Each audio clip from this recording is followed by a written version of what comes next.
Nunca, o por varios años, he usado reloj, y ayer la referencia que tomo para el tiempo es el teléfono celular, pero la conexión de mi teléfono no es exactamente coincidente con el enchufe aquí, y entonces no tenía pila, no he tenido manera de ver el reloj del teléfono, y ayer me prestaron un reloj, pero ni siquiera vi el reloj, menos la hora.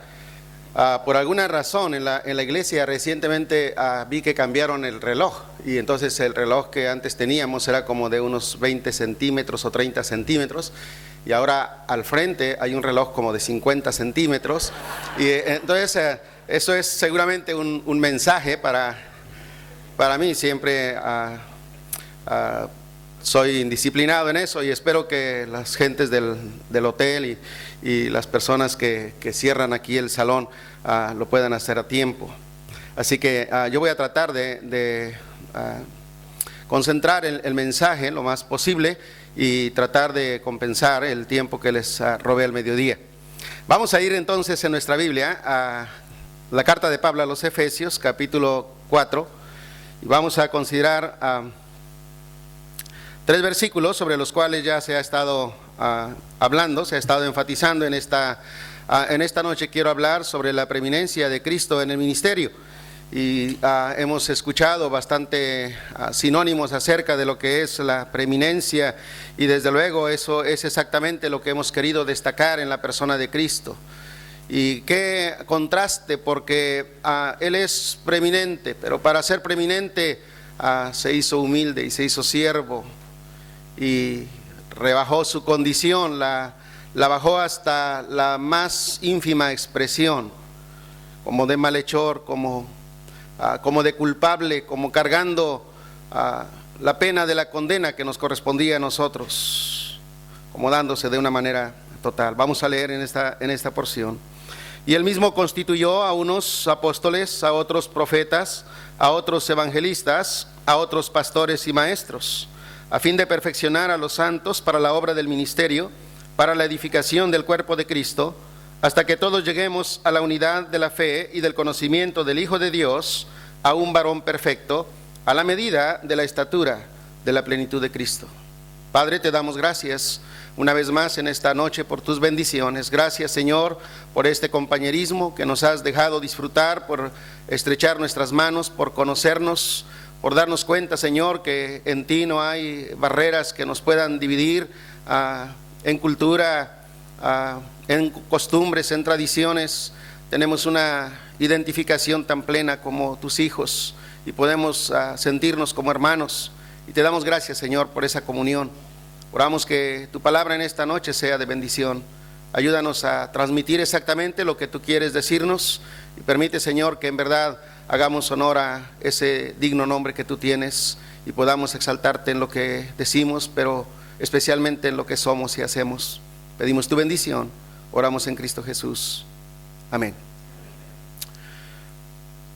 La meta de la iglesia local, si nosotros observamos bien en el texto, es indudablemente la edificación. Esta es, y debe ser, y debe quedarnos claro que es la meta de la iglesia. Hemos hablado desde luego que la iglesia, y en la mañana decíamos, tiene como un propósito fundamental exaltar el nombre de Dios, y desde luego dar a conocer la gloria de Dios. Pero más allá de esto, también la iglesia tiene como meta la edificación. Es la razón por la cual el Señor instituyó la iglesia, la edificación de los creyentes. Pero la meta de la edificación es la madurez. Y no debemos perder de vista entonces que si nosotros hablamos de que la meta de la iglesia es la edificación, tenemos que reconocer que la meta de la edificación es la madurez. Pero la medida de la madurez es la estatura de la perfección de Cristo. La medida de la madurez es la estatura de la perfección de Cristo. Pero para hacer esto, nosotros tenemos que reconocer que no lo podemos hacer de una manera individual y de una manera independiente. Una de las maneras como nos identificamos nosotros es bautistas independientes, y todos entendemos lo que queremos decir con eso. Pero a veces hacemos más que lo que queremos decir con eso. Y nos portamos tan independientes que muchas veces nos encontramos haciendo esfuerzos propios, esfuerzos particulares, y no somos capaces de sumar esfuerzos, y a veces no lo somos, para hacer suma de esfuerzos en la propia iglesia, en la comunidad de la iglesia local, y muchas veces tampoco lo hacemos en el compañerismo con otras iglesias o con otros consiervos. Ya hemos oído en esta noche de las dificultades previas a poder tener la posibilidad de una conferencia, de un congreso como este, porque nos sentimos tan ocupados cada uno en su actividad, porque nos sentimos tan distantes en la geografía y muchas veces también en la forma como nosotros conducimos y administramos la iglesia, que pensamos que somos únicos. Y que eso nos debería hacer mantenernos independientes. El individualismo y la autonomía son dos características abrigadas por muchas personas. Muchas personas en verdad parece que se sienten cómodos con una actitud de esa naturaleza.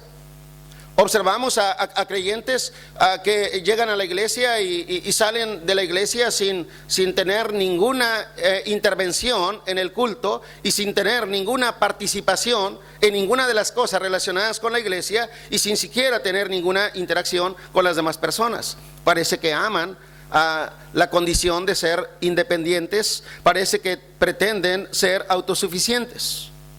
Pero tendríamos que preguntarnos, cuando nosotros tenemos un comportamiento de esa naturaleza, si esa es la manera como Dios quiere que nosotros practiquemos nuestra fe, si esa es la manera como Dios quiere que nosotros hagamos el ministerio. Sin duda, Dios quiere que nos desarrollemos de una manera conjunta y no de una manera aislada. Debemos reconocer que somos parte de una familia espiritual a la que la Biblia compara con un cuerpo. Pablo, escribiendo a los Corintios, como bien sabemos, en 1 Corintios 12:27, dice que si bien nosotros somos el cuerpo de Cristo, también somos miembros individualmente, cada uno, pero somos un cuerpo. Cada uno de nosotros es diferente.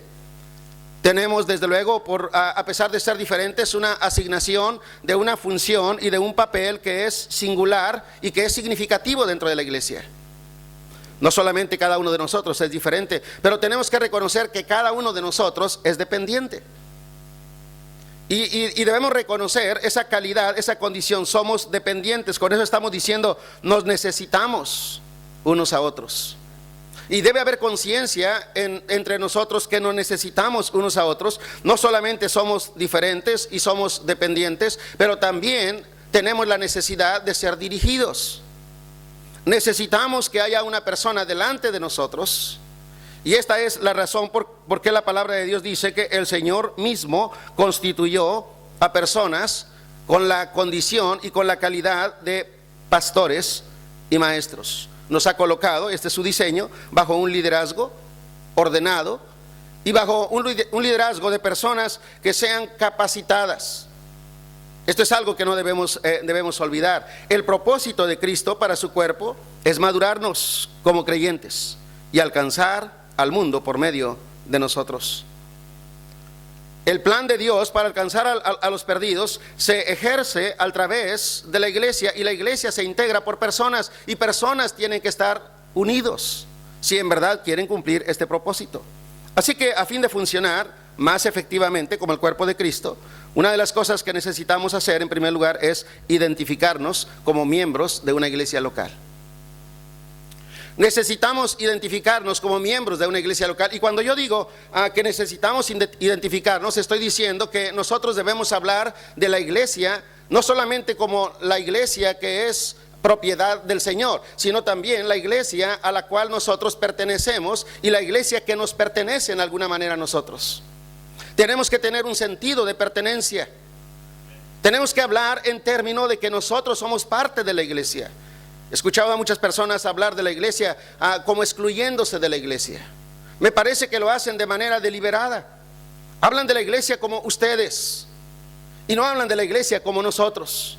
Se refieren a la iglesia como algo distante y ajeno, porque parece que no quieren involucrarse o sentir compromiso con la iglesia, y de esa es la manera que hablan en segunda persona de la iglesia y no se incluyen para hablar en primera persona.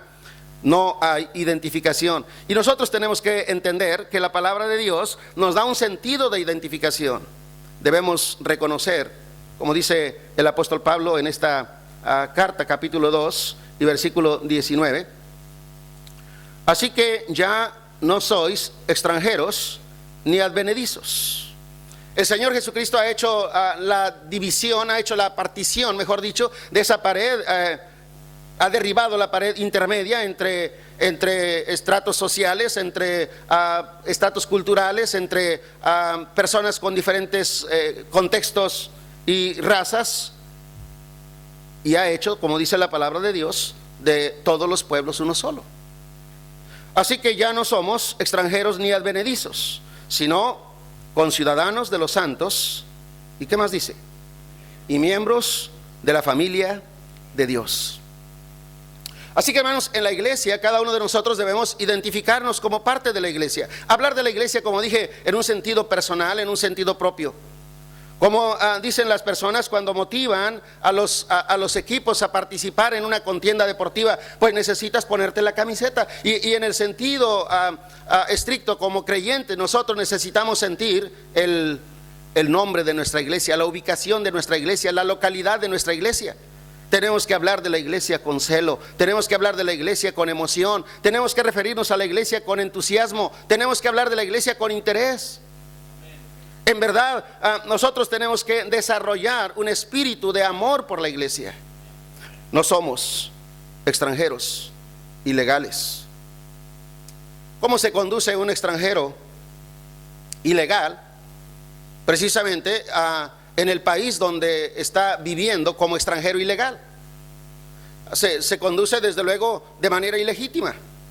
Hay muchos mexicanos y hay de otras nacionalidades que llegan desde luego a las fronteras de México con los Estados Unidos. Nosotros estamos muy cerca de la frontera, apenas a 200 kilómetros de la frontera con Texas, a Laredo 200 kilómetros y a McAllen 200 kilómetros. Hay muchas personas de otros países y mexicanos que buscan la manera de cómo cruzar el río, como dicen ellos, cómo hacer para cumplir lo que se llama el sueño americano, cómo hacer para vivir del otro lado.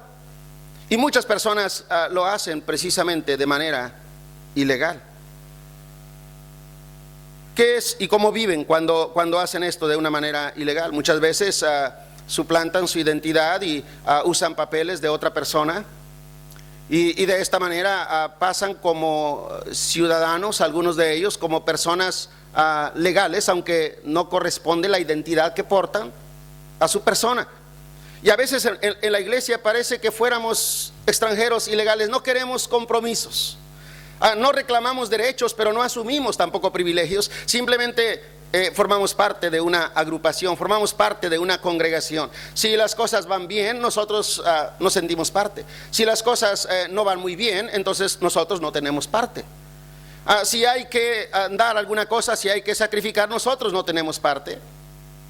Y ese es el problema. No somos extranjeros ilegales y no nos portemos como tales. En la iglesia no somos extranjeros inmigrantes. Algunas veces como extranjeros inmigrantes son personas que sí están un tiempo en el país a donde están inmigrando, pero no se sienten nacionales. Cuando llegamos a este país nos preguntaron por cuántos días vienen. Ellos saben que nosotros tenemos que salir del país. Nosotros referimos una cantidad de días y ellos pusieron ahí en la visa permiso por 90 días. Nosotros no podríamos permanecer aunque quisiéramos por más de 90 días aquí. Somos inmigrantes, estamos de paso. Así que algunas veces personas llegan a la iglesia y se sienten extranjeros inmigrantes. Ellos sienten solamente que van de paso. Están ahí y están pensando a dónde más van a aterrizar, en qué iglesia van a terminar, en qué otra iglesia van a parar, pero no sienten compromiso en la iglesia local, están de paso. Extranjeros, inmigrantes. No somos extranjeros indeseables. Y hay extranjeros indeseables en algunos países, y los países tienen la facultad, dentro de las facultades legales que la ley concede a las autoridades ejecutivas, al presidente de la república, le da el derecho, le da la facultad, sin juicio alguno, de poder expulsar a un extranjero cuando estima que el extranjero es indeseable. Así que sin juicio, sin trámite previo, sin ningún derecho, sin ninguna prerrogativa para el extranjero, simplemente se decreta la expulsión del país en una sentencia irrevocable. Quisiéramos que hubiera, ¿verdad?, esa facultad en las iglesias. Porque desde luego sí hay algunas personas que podrían considerarse extranjeros indeseables.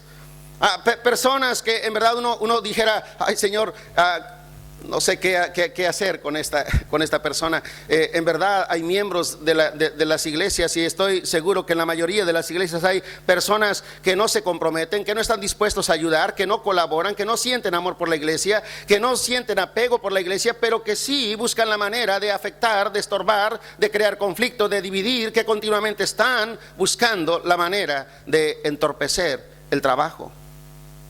Pero no somos extranjeros ilegales o inmigrantes o indeseables. ¿Qué somos o qué debemos ser en la iglesia? Ciudadanos. Y debemos sentirnos ciudadanos, debemos identificarnos como un ciudadano. Un ciudadano es una persona nativa en el país. La ciudadanía se adquiere desde luego por nacer en el país. Y personas deben sentir ese apego por la iglesia. Como personas nacidas, pertenecemos al reino, somos nacidos, somos hijos, somos adoptados, como dice la palabra de Dios. El Señor nos ha dado el privilegio de ser llamados los hijos de Dios por creer en su nombre.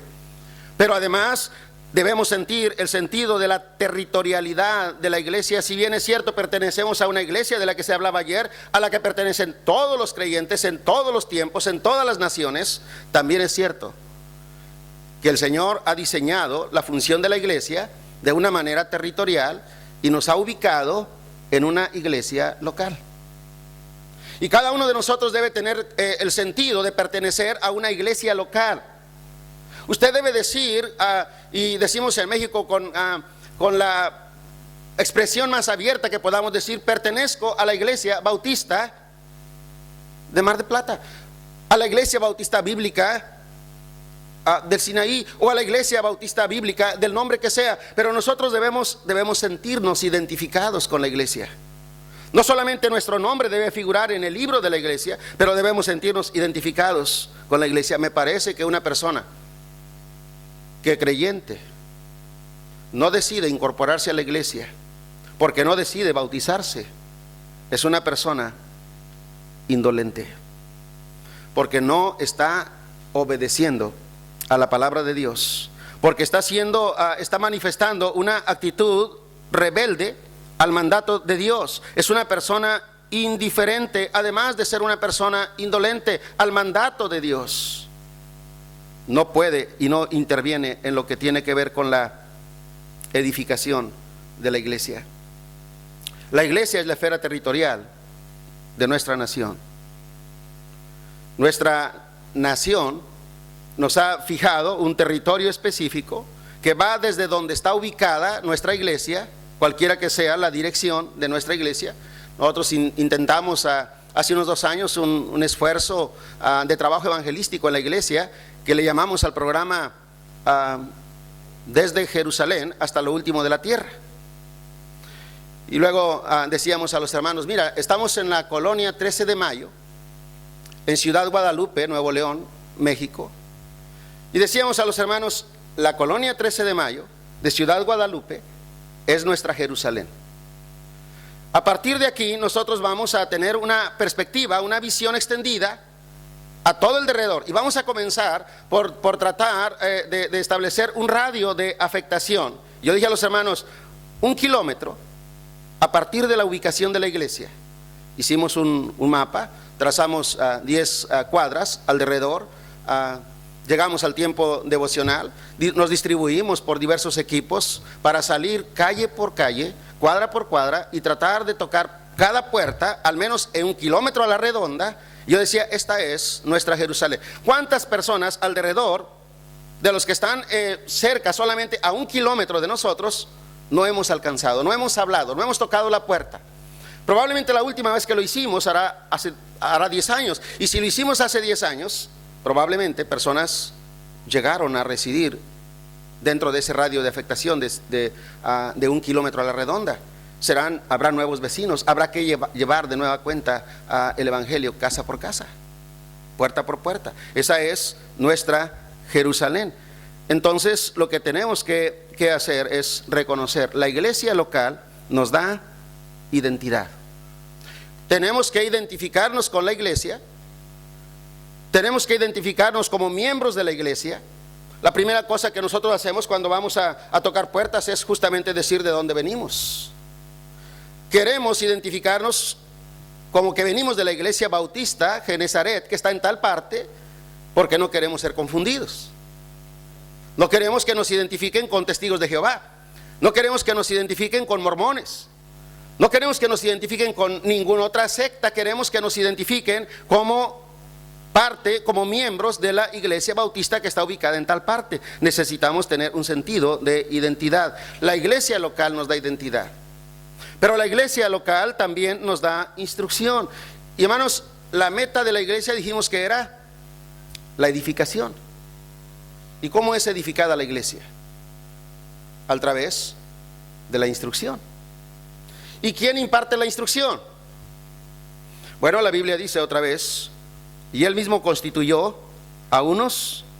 Y note usted que las personas que el Señor constituyó no son personas que surgieron de una manera espontánea, no se dan por generación espontánea. Él los constituyó. Y cuando la palabra de Dios está hablando de constituirlos, está diciendo que el Señor, después de haber dedicado tiempo a ellos, después de haberlos preparado, capacitado, entrenado, dotado de las habilidades, entonces los puso en la iglesia, y una vez estando en la iglesia les dio la responsabilidad de que ellos a su vez capacitaran a otros.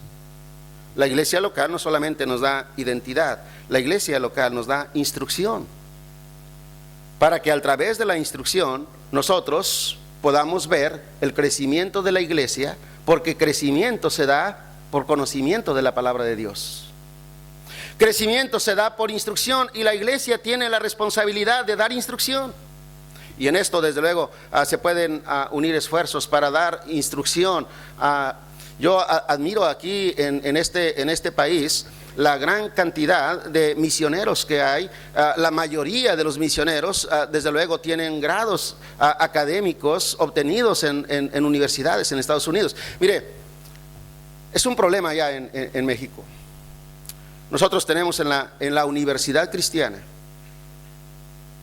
algunos misioneros colaborando con la universidad como maestros. Estamos muy cerca de la frontera, pero no tenemos 5 misioneros colaborando en la universidad. No tenemos 5. Creo que ahora tenemos 3. Hay muchas razones por qué no hay misioneros colaborando en un ministerio de esta naturaleza, para dar instrucción y para que estas personas capacitadas puedan a su vez instruir a otros, para que estos a su vez sean edificados, la iglesia sea edificada a través de ellos. Pero ¿sabe por qué no hay tantas personas involucradas? Porque aunque sí hay muchos misioneros en la ciudad de Monterrey que podrían ayudar, hay mucho celo. El celo clásico de que yo pertenezco a este grupo. Sí nos identificamos con grupos, pero no nos identificamos con la iglesia local. Y a veces nuestra identificación con grupos nos hace que marquemos divisiones, que hagamos diferencias y que no hagamos trabajo conjunto. Y estoy de acuerdo que puede haber diferencias sustanciales con las cuales debemos ser reservados, pero hay otras muchas diferencias que no son sustanciales, en las cuales deberíamos unir esfuerzo. Yo creo que esta conferencia es el resultado de esfuerzos conjuntos. Gracias a Dios por eso.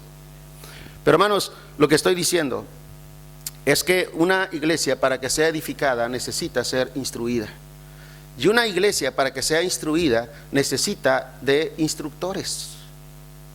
Y como decíamos ayer, el Señor coloca a las personas según la necesidad de la iglesia.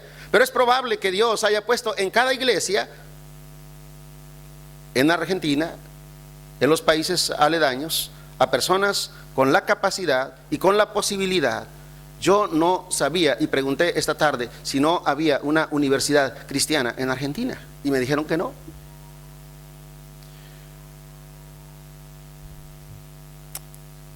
Se necesita personas capacitadas para que puedan edificar la iglesia. Y hermanos, si una iglesia no tuviera la capacidad de tener tantas personas con esa instrucción, de poder instruir a otros, el conjunto, la suma del esfuerzo de los muchos que hay aquí, podrían lograr bastante. La iglesia local no solamente nos da instrucción para crecer, pero la iglesia local nos da inspiración para vivir la vida cristiana. No dejando de congregarse como algunos tienen por costumbre. Cuando nos congregamos en la iglesia local somos inspirados, dice la palabra de Dios, que somos estimulados al amor y a las buenas obras. Cuando vemos personas interactuando en la iglesia local con un espíritu fiel, con un espíritu de servicio, con un espíritu de entrega, con un buen testimonio, nosotros somos inspirados, somos alentados cuando escuchamos el testimonio de otros, cuando vemos la vida transformada de otros. Entonces la iglesia local nos da no solamente identificación, pero nos da instrucción y nos da inspiración. Identifícate con la iglesia local. Enseguida, involúcrate. No eres forastero, dice la palabra de Dios. No sois extranjeros, no sois advenedizos, no sois extranjeros, ilegales, inmigrantes, indeseables. Sois ciudadanos de los santos y miembros de la familia de Dios. Como tal, tienes todos los privilegios. Si eres salvo, si eres miembro de la iglesia, tienes todos los privilegios. ¿Y sabes qué tienes que hacer? Involúcrate. Dios cumple su plan a través de hombres capacitados. El plan de Dios es que gente imperfecta sea ministrada, sea transformada por gente imperfecta, pero capacitada. Siempre somos imperfectos, pero puede ser que somos capacitados o no. Imperfectos siempre, pero capacitados algunos. Los que tienen el privilegio, la bendición de ser personas capacitadas. Yo compartía mi testimonio ayer. Mire, estudié cuando tenía 15 años el Instituto Bíblico por 4 años. Terminé el Instituto Bíblico casi sabiendo menos que lo que sabía cuando llegué. Desde entonces no estudié más. Yo no soy una persona capacitada como debería ser. No fui a un grado superior para estudiar más ninguna cosa que tiene que ver con los grados teológicos. Pero Dios, en su pura gracia y en su misericordia, ha usado la inutilidad de una persona, como se acaba de mencionar, hermano, para apenas ser alguien que puede invitar a otros, para apenas ser alguien que puede creer que en el conjunto, en la identificación, pero además en la integración que tenemos, podemos hacer más. Podemos hacer mucho más de lo que podríamos hacer solo por más capacitados que estemos mientras nos mantenemos aislados. Y esto opera no solamente en el sentido de la iglesia local, pero opera también en el sentido de la asociación o de la unión o de la agrupación o del compañerismo de iglesias. Hermano, haciendo esfuerzos aislados, ¿cuánto vamos a lograr? ¿Y cuánto podríamos lograr si pudiéramos integrar e incorporar nuestro esfuerzo al esfuerzo de otros? Involúcrate en tu iglesia local. Mira lo que dice segunda de Corintios capítulo 5.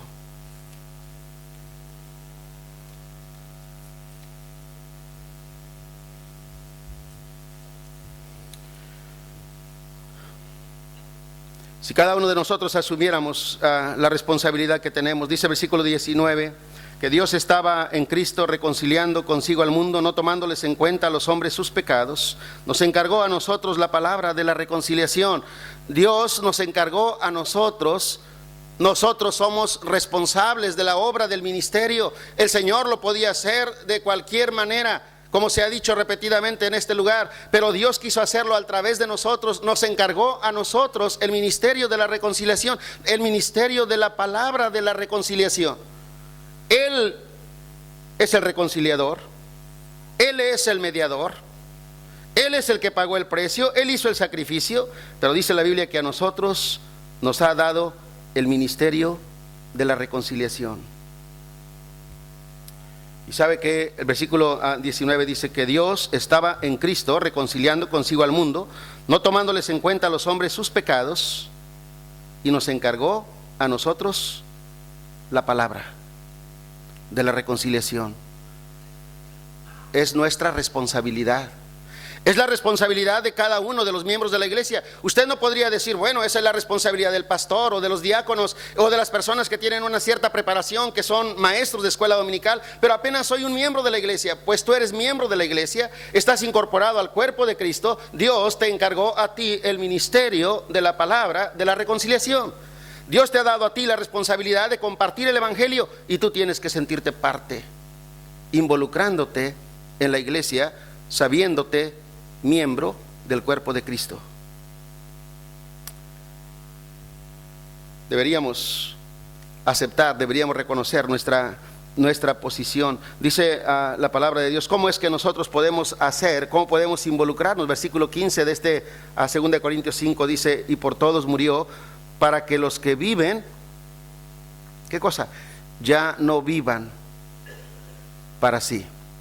Para que los que viven ya no vivan para sí.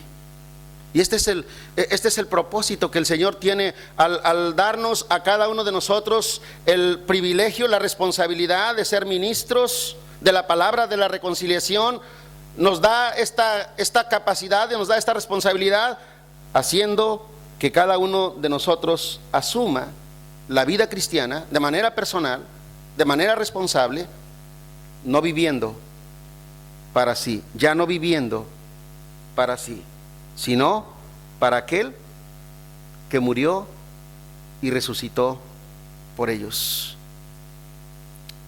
¿Cuál es tu parte en la iglesia? ¿Cómo asumes tu privilegio en la iglesia local? Quizá tú dices, si esta es una excusa generalizada, es que yo no tengo ningún don. ¿Has investigado tu don? ¿Sabes que Dios ha dado a cada uno por lo menos un don? No hay una sola persona que no tenga un don. Ya decíamos ayer que Dios llamó a cada persona que Él quiso y la colocó en el lugar que Él quiso, sabiendo desde luego la necesidad que había en la iglesia para que tú ejercieras tu función como miembro de la iglesia. Entonces lo que tienes que hacer ahora, si es que vas a involucrarte, es investigar tu don. Y tal vez lo primero que tienes que hacer es informarte sobre los dones espirituales. Y la palabra de Dios da suficiente información para saber cuáles son los dones espirituales. Y si ya tienes la lista de los dones espirituales, lo que tienes que hacer es implicar a otras personas para que te ayuden a descubrir tu don espiritual. Tal vez tú dices, yo no he podido discernir y no he podido descubrir cuál es mi don espiritual. Bueno, ¿por qué no preguntas a otros? ¿Te has acercado alguna vez al pastor, a algún hermano de la iglesia y le has dicho, hermano, ¿me podría ayudar a identificar mi don espiritual? ¿Te has acercado a otras personas y les has preguntado, ¿sabe si el Señor me ha calificado, me ha dotado en su gracia, me ha dado un don específico espiritual? Y es muy probable que personas habrán observado tu vida y habrán descubierto antes que tú, a lo mejor tu don espiritual, pero necesitamos informarnos. Y sabes, si finalmente ni tú supieras, ni una persona pudiera decirte y te iniciaras tan solo en el servicio, porque al fin y al cabo ministerio es servir, y te involucraras en el servicio, haciendo lo que tú observas que es una necesidad de hacer, mostrando disposición para servir, es muy probable, es muy seguro que tú vas a encontrar muy pronto, vas a descubrir cuál es tu don espiritual, y muy pronto vas a comenzar a desarrollar ese don espiritual, si tan solo tienes el interés en involucrarte y no te sientes extranjero, ajeno a la iglesia. No solamente investiga tu don, invierte tu don. inviértelo. Una vez que lo has descubierto, entonces invierte aquello para lo cual Dios te ha llamado, aquello para lo cual Dios te ha capacitado. Primera de Pedro, capítulo 4.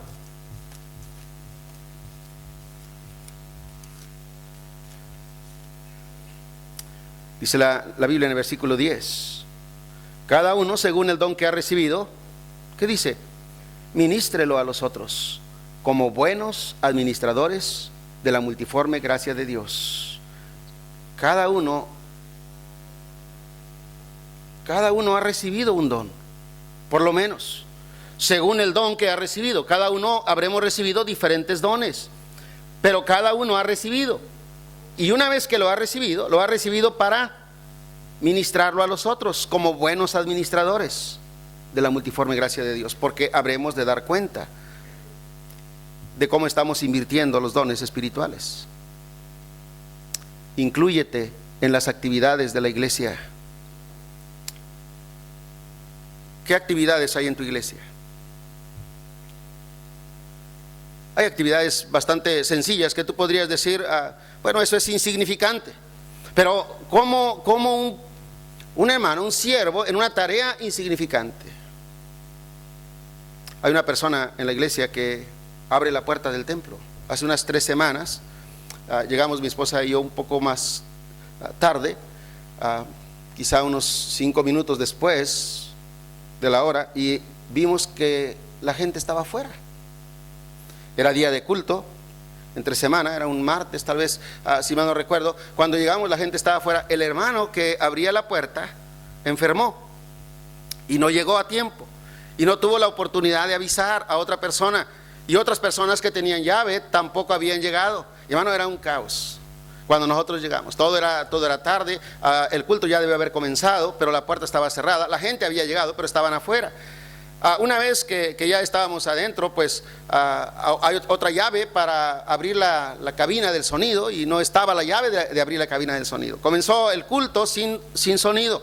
Nos dimos cuenta entonces la importancia que tiene la persona que abre la puerta, la persona que abre el sonido, la persona que controla. Mire, si usted o yo vamos ahí para tratar de modular el sonido, ¿sabe qué vamos a provocar?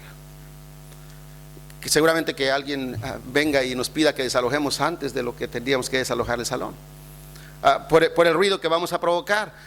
Qué importante es que cada miembro de la iglesia cumpla su función. No hay una actividad insignificante.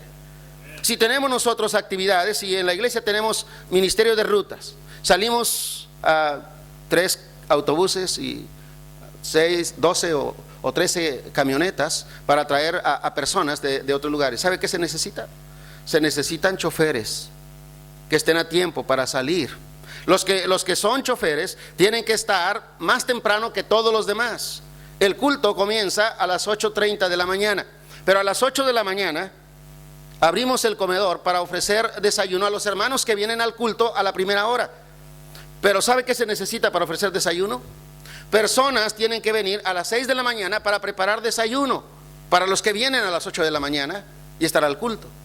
Pero ¿sabe qué se necesita para ofrecer desayuno? Además, personas tienen que comprar las cosas que se necesitan para las 6 de la mañana para que puedan preparar el desayuno para las personas que vienen a las 8 de la mañana. No solamente se necesita la persona que va en el transporte para traer a otras personas, pero se necesita que otras personas vayan con esa persona, que son los que van y tocan a las puertas y llaman a las personas, se invitan a la gente y los traen en la ruta. Se necesitan para controlar ahí la cuestión de 16 o 18 vehículos de la iglesia, una persona que dé mantenimiento a los vehículos, que los mantenga en una buena condición, que estén bien estacionados y no estén estorbando la entrada y la salida, etcétera, etcétera. ¿Cuáles actividades hay en tu iglesia y en cuáles estás envuelto? ¿En cuáles estás involucrado? ¿Cómo es que te incluyes? ¿Evangelismo? ¿Discipulado? ¿Hay ministerio de niños? ¿Culto infantil? ¿Música? ¿El coro? ¿Hay ministerio de educación? ¿Misiones? Hay mucho para hacer. ¿Qué tienes que hacer? Involúcrate.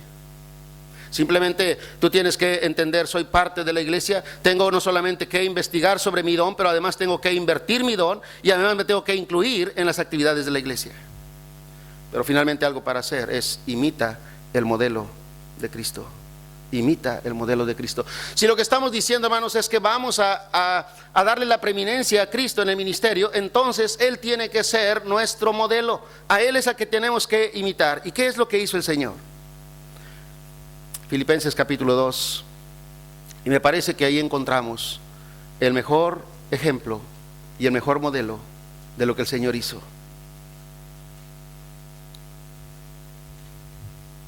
¿Qué dice la Escritura? Haya pues en vosotros este sentir que hubo también en Cristo Jesús, el cual siendo en forma de Dios, no estimó el ser igual a Dios como cosa a que aferrarse, el cual siendo en forma de Dios, no estimó el ser igual a Dios como cosa a que aferrarse. Ahora mire, la posición del Señor es una posición de privilegio, es desde luego Dios, es la posición más preeminente, quiera usted dársela o no, Él tiene preeminencia aunque no se la demos. De lo que estamos hablando aquí, hermano, es de darle la preeminencia, no porque le estamos atribuyendo algo que no tiene. Él es preeminente por sí mismo. Pues en la preeminencia de Él, a veces, hermano, lo que sucede cuando no hacemos el ministerio a la manera de Cristo, dándole la preeminencia a Cristo, es, si Cristo no tiene la preeminencia, alguien tiene la preeminencia en lo que hacemos. Y si no le damos la preeminencia a Cristo, entonces nos la estamos dando nosotros. Y cuando nosotros no hacemos nada en la iglesia, ¿sabe por qué no hacemos nada? Porque nos sentimos preeminentes. ¿Qué es uno que es preeminente? Uno que se siente superior, elevado. Hermano, así podría decirnos mucho más todos los sinónimos, ¿verdad? Pero una persona preeminente es una persona entonces que se siente elevada, que se siente exaltada, que se siente superior, que siente en verdad que es importante, tan importante es que puede negarse a hacer lo que debe hacer. Y el modelo que debemos imitar es el modelo de Cristo. Él, dice la Escritura, siendo Dios, tomó forma de siervo. Siendo Dios, tomó forma de siervo. ¿Por qué nosotros no queremos tomar forma de siervo en la iglesia? ¿Por qué nosotros queremos tomar la posición de Señor en la iglesia? ¿Por qué nosotros queremos ser servidos en la iglesia antes de estar dispuestos a servir? El modelo a imitar para que Él tenga la preeminencia, Él tiene que ser primero en nuestra vida. Y si Él es primero en nuestra vida, entonces nosotros tenemos que seguir e imitar el ejemplo de Él. Pablo dijo, sed imitadores de mí, así como yo lo soy de Cristo. Así como yo lo soy de Cristo. ¿Y sabe qué es lo que Cristo hizo? Se interesó por otros. Y lo que nosotros debemos hacer, si hemos de imitar a Cristo y hemos de exaltar a Cristo en el ministerio, tenemos que interesarnos por otros. El Señor dejó su propio mundo. ¿Sabe lo que eso implica? Dejó el cielo, dejó la gloria. Los ángeles le rendían desde luego honor y pleitesía y alabanza, y todos los seres creados en el cielo. Y el Señor dejó la comodidad, si podemos decirlo de alguna manera, del cielo, y en su humillación tomó la forma humana, se puso en nuestros zapatos, como decimos en forma coloquial. ¿Y para qué? Para servirnos.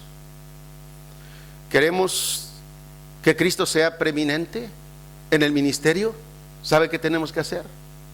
Descender de nuestra posición y de nuestra condición y ponernos en la posición y en la condición de aquellos que necesitan a Cristo,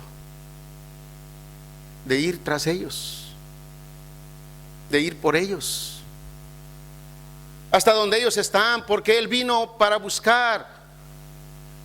Él vino para buscar, y para buscar descendió, dejó el trono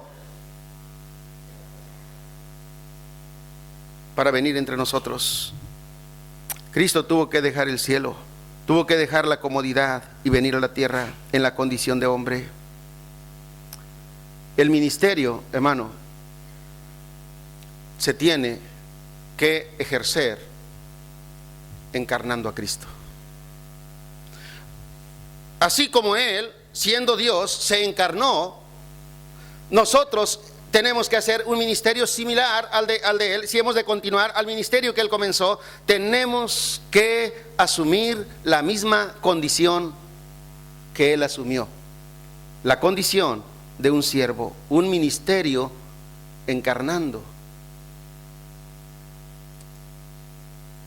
a Dios en la persona de Cristo y encarnando a Cristo en la persona nuestra.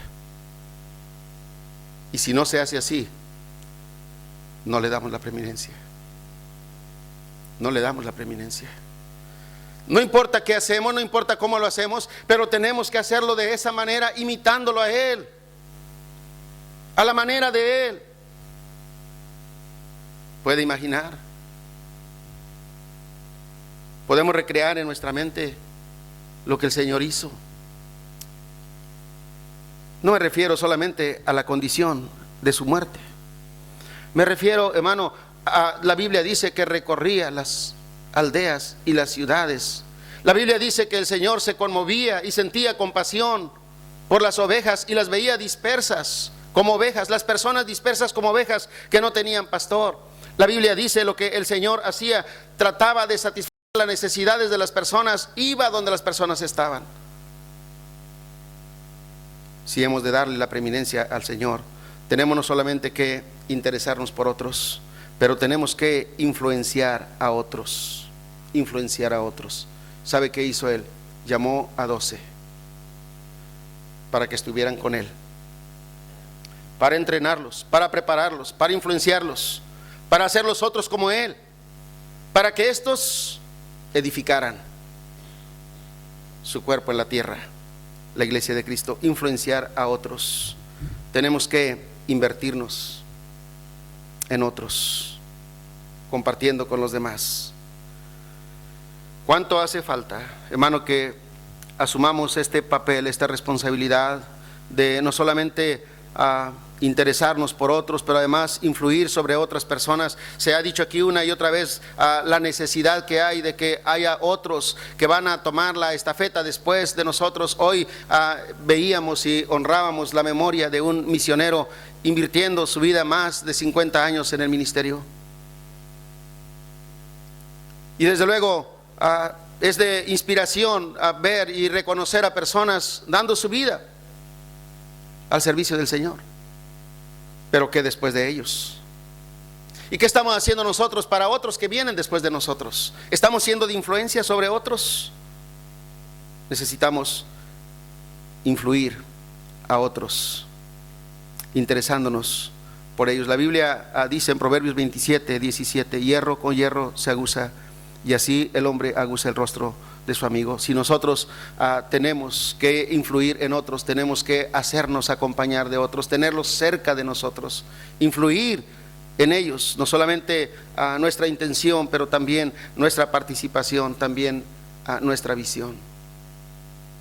Yo decía, hemos llamado a un joven, apenas 23 años, para que venga a ayudarnos a la iglesia como asistente del pastorado. 23 años. Hace apenas un mes que le llamamos. Está como un prospecto para ser el pastor asistente. Y me decía mi esposa, pues, ¿por qué no le delegas esto? Y esto otro más, que te ayude en estas otras cosas. Le digo, mira, tenemos que tomar tiempo, tenemos que tomar paciencia, hay que tener paciencia, hay que hacerlo primero que me acompañe, hay que invertirle tiempo, hay que invertirle tiempo. Y a veces, hermano, no estamos dispuestos a eso, pero necesitamos hacerlo. Necesitamos invertir e invertirnos en otras personas, pero ¿sabe qué también necesitamos hacer? Interceder por otros. ¿No es esto que Él hace? ¿No es esto que ahora el Señor intercede por nosotros? ¿No es cierto que Pablo estaba continuamente escribiendo a los hermanos y animándolos para decirles, oren por nosotros? Oren para que el ministerio no se detenga, para que la palabra de Dios fluya, para que la palabra de Dios corra, para que puertas se abran. Oren por nosotros. Y lo que tenemos que hacer otra vez, si hemos de encarnar el ministerio para que Cristo sea exaltado entre nosotros, tenemos que interesarnos por otros, influenciar a otros, invertirnos en otros, interceder por otros. Tenemos que asumir nuestra responsabilidad y sentirnos involucrados en la iglesia. Hermano, Dios no va a hacer la obra. No es el diseño, no es la intención de Dios hacer la obra usándonos a cada uno de nosotros de manera individual. No lo va a hacer así. Él no se equivoca. El Señor dispuso que la obra del ministerio se va a hacer a través de la iglesia. A través de la iglesia. No hay ministerio si no es a través de una iglesia. No hay ministerio si no es desprendido de una iglesia. Cualquier otra cosa que se haga alrededor y fuera de la iglesia será cualquier cosa eficiente y probablemente necesaria y satisfaciendo necesidades de personas y tal vez de servicio, pero no será ministerio. Pero si ha de ser ministerio y ha de ser de la iglesia, entonces el Señor va a usar a personas imperfectas como instrumentos de Él y en las manos de Él para cumplir su propósito, que la iglesia sea edificada y que el nombre de Cristo sea exaltado como preeminente. Vamos a orar. Te damos gracias, Dios, una vez más en esta noche, al mostrarnos de una manera, de un perfil y de otro, cuál es tu propósito para la iglesia local. Y esta noche, Señor, podemos destacar que el diseño que tú has trazado a través de tu palabra y nos has querido mostrar y revelar una vez más en esta noche es: tú usas personas imperfectas para edificar tu iglesia, para transformar la vida de personas igualmente imperfectas. Pero Señor, tú das la capacidad y la competencia a cada uno, por más imperfectos e inútiles que seamos. Si tan solo queremos ponernos en tus manos y queremos decirte: Señor, yo quiero ser un instrumento. Yo no he descubierto siquiera qué son las capacidades que tú me has dado, pero yo sé que en tus manos yo sería competente. Por mí mismo sería inútil, pero en tus manos sería competente. Gracias, Señor, porque la competencia proviene de ti y no de nosotros. Y esta noche, Señor, lo que más queremos es salir de este lugar convencidos de que tenemos que llegar a nuestra iglesia y tenemos que informarnos sobre las actividades, sobre las necesidades, y tenemos que involucrarnos y sentirnos parte. Danos ese sentido de identificación, de amar a la iglesia, porque amando a la iglesia te amamos a ti. Mientras oramos, tal vez esta noche usted dirá: yo no estoy haciendo mi parte en la iglesia, no estoy involucrado, no estoy sirviendo como debería hacerlo, no estoy invirtiendo, no estoy imitando al Señor Jesús. Y esta noche yo quisiera renovar mi voto de servicio, de consagración, de involucración. Yo no quiero sentirme en mi iglesia un extranjero indeseable. No quiero sentirme un extranjero ilegal. Yo no quiero siquiera sentirme como un inmigrante. Yo quiero saber que soy ciudadano del reino y miembro de la familia de Dios. Hermano, ayúdeme a orar. Yo quiero ser parte importante, involucrada en mi iglesia local. Cualquiera que sea su posición, usted dirá en esta noche: hermano, este es mi deseo, y esta noche yo quiero refrendar este deseo delante de Dios. Levantará su mano ahí en su lugar y dirá: ore conmigo, ore por mí. Amén. Amén. Alguien más dirá: yo de igual manera. No importa si usted es a un líder en la iglesia, pero sabemos, hermanos, sobre nosotros más responsabilidad recae, porque al que mucho se le da, también mucho se le demanda. Y usted dirá: yo quiero corresponder a esa expectativa de Dios por mí en el ministerio, que Cristo sea exaltado en mi servicio. Alguien más dirá: yo también. Amén. Amén. Gracias, Dios. Gracias por cómo hablas y tocas a nuestro corazón y tú produces en nosotros también el querer. Y pedimos, Señor, que renueves ese deseo en nosotros. Deseo por ti, deseo por tu obra, deseo, Señor, por servir, por dar hasta la última gota de la fuerza que podamos ponerla a tu servicio. Que en verdad tú seas glorificado en nuestras vidas, seas magnificado, o por vida o por muerte, como dijera el apóstol Pablo. Gracias una vez más. Oramos en Cristo Jesús. Amén. Dios les bendiga.